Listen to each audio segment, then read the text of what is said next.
was a mistake. Not playing Siddle at Trent Bridge, not playing Mitchell Marsh at Trent Bridge was a mistake. So Rod Marsh, who's chairman of selectors, has to be accountable for that because Michael Clark is not a selector. Yeah. Darren Lehman has input, he's a selector, but to me, the chairman, Rod Marsh, by all accounts, of what the whispers are, is he's the one that said Peter Siddle and Mitchell Marsh. And to me, he has to be accountable for that. You know, I'm sure hopefully they do well. Well, but I say he'll be accountable at the end of the game.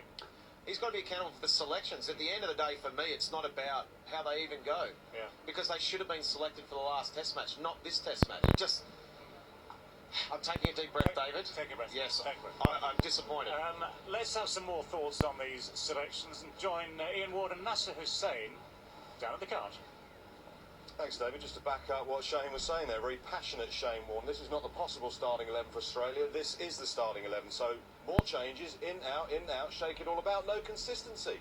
Absolutely. Reminds us of the complete role reversal. We used to come here 3-1 down. Yep. We used to be chopping and changing our side. If you were Mitch Marsh, out, then in, then out, then in. Watson, first game in, then out. Clark, 4, then 5, then 4. Haddin, in, then out. Sean Marsh, 1 game, then dropped. It's how England used to be. It's what happens when you're losing Test matches. I'm amazed they've gone for Siddle here, a 30-year-old instead of a 23-year-old. As Shane said up in the studio, horses for courses selection definitely should have been done 2 games ago. He could well bowl decently on this ground, because if you show some graphics of him of where he bowled in England last time, they want what they've been missing is a top of off bowler. Everyone thought that Hazelwood could hit that sort of areas. This was Siddle in the Ashes 2013, bowling at root. Look at the wicket he got, top of off stump. Look at his grouping, and if you just roll that on to Hazelwood, who has been playing scattergun all over the place, different lengths, different lines. And then again, if you go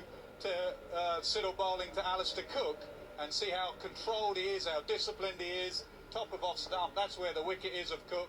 Compare that to Hazelwood. Hazelwood, even though he's got wickets, has been all over the place. And also the Duke ball, playing away from home. The Duke ball for Siddle, who's used it a lot. There's a lot of chat in Australia now whether they should start using the Duke ball there. I think what they've said is, we can't afford to lose this series 4-1. We've got to win this Test match. We want a bit of experience in Peter Siddle. We're not going to gamble with Cummins. But as Shane said there, once, as an Australian unit, you see that England want pitches that nibble a little bit, so English conditions, you go to your bowler in your squad who can deliver that. Well, they had you control. They did. They had that in Hazelwood.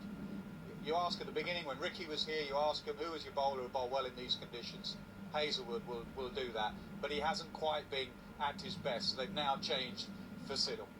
Right, well, the sun is now just starting to come out, but there is grass on the pitch, so Australia are going to bat, and they're going to have to bat better against the moving ball, because it will move around the first hour and a half, won't it? Actually, in this chat, what we're having is the wrong chat, because Australia have reserves in the bowling department. OK, Cummins is not playing here now, but he will do. Pattinson, Coulter-Nile, etc., etc., Johnson, Stark. What is a real concern is their batting in these sort of conditions and playing away from their body, going at the ball, playing out in front. That's where they've got to learn. That's where they've got to improve. Won't happen in Bangladesh. It won't happen so much when they go back to Australia. But next time they're playing in England, today actually, they've got to learn to go out there and play the ball later. It might not be a 350 oval pitch, but they've got to work out what's the best first innings score on this surface. Very good point about the batsman, because Rogers has announced his retirement. This is Michael Clark's last Test match. Voges isn't going to play too much more either. No, the whole attention of Australian cricket has to be on their batting lineup and the future of their batting lineup. Where will Steve Smith bat when he's captain, etc. I think the bowling is fine. Some of their bowlers get injured a bit, and that's a worry, why they're continuously getting injured. But the batting lineup is the main concern, and it'd be a good start today if they could get a score. What about England today? Obvious? Obvious once you see that pitch, once you see that amount of grass on it. Cook basically, when he went 4-0 down at Sydney, he didn't say Australia and Michael Clark taking his foot off the gas.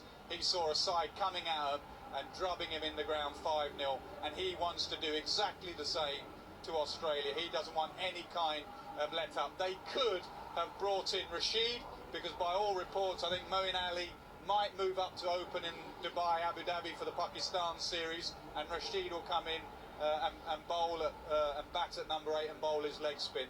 But once you see that amount of grass on the pitch, So it's same side, same cricket, please. How big a game is it for Adam Live? And if he does get 100, what do they then do in Abu Dhabi? That's a nice problem to have. That Live's issue is not if I get 100, etc. He has to make sure he gets some runs here, otherwise he won't be in Abu Dhabi, Dubai. This is a massive game for everyone, but a massive game for the number 2 on that England lineup. See how they go, David.